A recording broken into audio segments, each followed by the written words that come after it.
আমি শুভেন্দু অধিকারী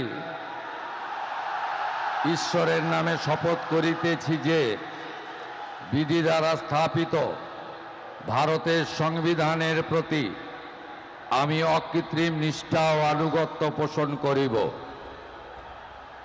আমি ভারতের সার্বভৌমত্ব ও অখণ্ডতা রক্ষা করিব।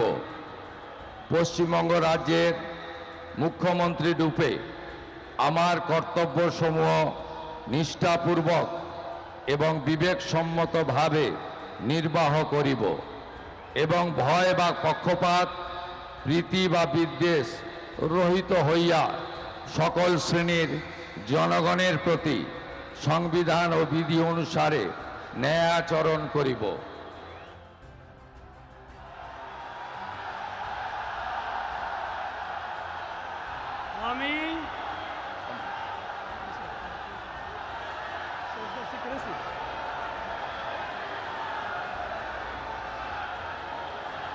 আমি শুভেন্দু অধিকারী ঈশ্বরের নামে শপথ করিতেছি যে পশ্চিমবঙ্গ রাজ্যের মুখ্যমন্ত্রী রূপে যে কোনো বিষয় যাহা আমার বিবেচনার জন্য আনীত হইবে বা আমি জ্ঞাত হইব, তাহা মুখ্যমন্ত্রী রূপে আমার কর্তব্যসমূহের যথাযথ নির্বাহের জন্য যেরূপ আবশ্যক হইতে পারে তদ্গতিকে আমি প্রত্যক্ষ বা পরোক্ষভাবে কোনো ব্যক্তি বা ব্যক্তিগণের নিকট জ্ঞাপন করিব না বা প্রকাশ করিব না।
With your permission, sir, I now read out the order of appointment of all the honorable ministers. The order of Governor of West Bengal in exercise of the power conferred on me by Article 1.